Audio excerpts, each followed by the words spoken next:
हाथरस कांड के बाद पीड़ित परिवार को मिली सुरक्षा। घर के बाहर पीएससी, गांव में 15 जवान और 3 एसएचओ किए गए तैनात।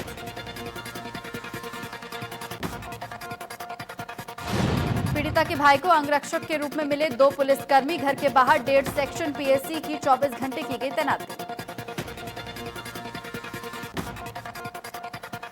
सीएम योगी ने की कार्यकर्ताओं के साथ वर्चुअल कॉन्फ्रेंस। फिरोजाबाद टंडूला के कार्यकर्ताओं के साथ की बात। सीएम योगी ने कहा, विपक्ष दंगा कराना चाहता है और हम सरकार और हम विकास।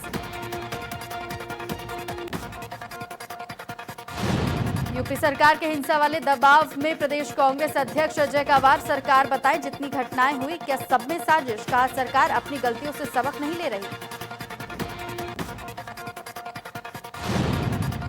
कांग्रेस प्रदेश अध्यक्ष ने कहा, अपराधियों पर अंकुश लगाने की बजाय बच रही है सरकार। पूरा देश पीड़िता के साथ खड़ा है।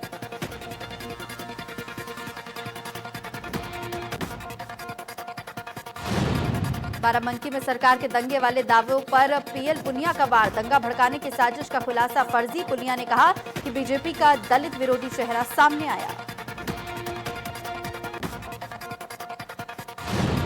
मुरादाबाद के पागबाड़ा में मुख्तार अब्बास नकवी की किसान चौपाल। स्वतंत्र किसान शक्ति किसान के नारे के साथ की चौपाल।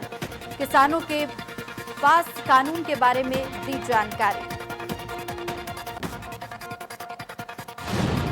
केंद्र सरकार ने बदजुबानी मामलों में 2 आईएएस पर एक्शन के दिए निर्देश। एक्टिविस्ट डॉक्टर नूतन ठाकुर ने की थी शिकायत।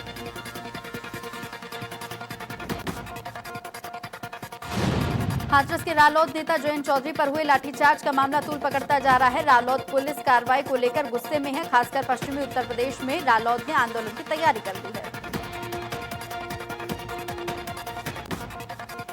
लखनऊ में मुख्यमंत्री आवास की तरफ से बढ़ रहे संत हिरासत में लिए गए। बढ़ रहे अपराधों को लेकर ज्ञापन देने जा रहे थे संत। पुजारी पुरोहित महासंघ देने जा रहा था ज्ञापन।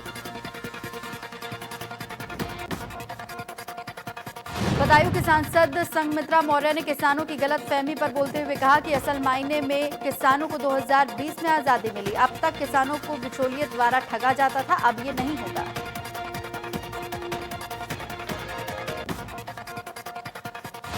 आगरा फतेहपुरी सीकरी सांसद राजकुमार चौहान ने किसान मोर्चा का राष्ट्रीय अध्यक्ष बनने के बाद उनके निवास पर पहुंचे केंद्रीय राज्य मंत्री संजीव बालिवान ने मीडिया से बातचीत कर कहा, मोदी जी के आने के बाद किसान हित में बड़े बड़े निर्णय लिए गए।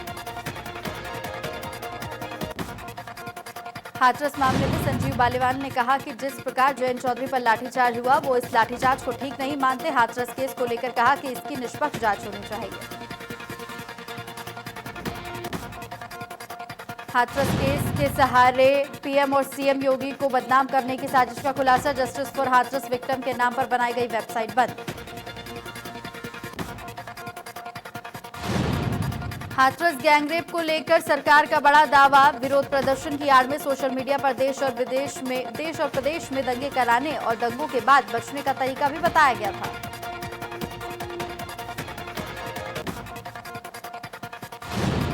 यूपी सरकार के हिंसा वाले दावे पर सपा नेता सुनील साजन का सरकार पर हमला। कहा, अब तक कहां सो रही थी एजेंसियां। पूरे मामले में जांच कराकर हिंसा की साजिश उजागर करे सरकार।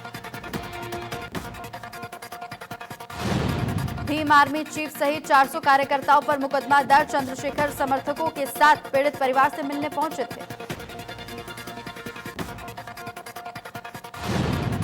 हाथरस गैंगरेप कांड को लेकर मायावती ने किया ट्वीट और कहा, पीड़ित परिवार से मिलने सबसे पहले बीएसपी प्रतिनिधिमंडल पहुंचा। सही तथ्यों की जानकारी के लिए 28 सितंबर को ही बीएसपी प्रतिनिधिमंडल गया था।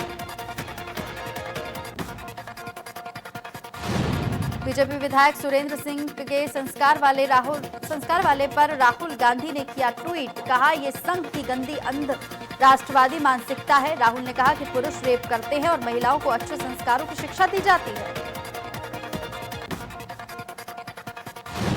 हाथरस के बाद कौशाम्बी में भी किशोरी से गैंगरेप की वारदात आई सामने। नशीला पदार्थ सुखाकर युवकों ने अगवा कर गैंगरेप किया।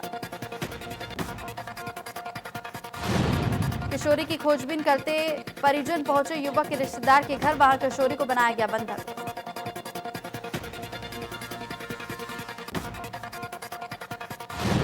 देहरादून में हाथरस कांड को लेकर प्रदेश अध्यक्ष प्रीतम सिंह के नेतृत्व में कांग्रेस का सत्याग्रह। सभी जिला और महानगर मुख्यालयों में मौन सत्याग्रह किया गया।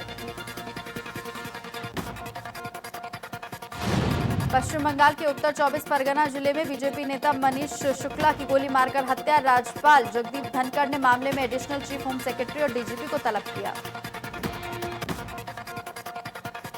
देश में कोरोना का कहर जारी। 24 घंटे में आए 74,770 नए केस। कोरोना संक्रमितों की संख्या 66,22,000 के पार।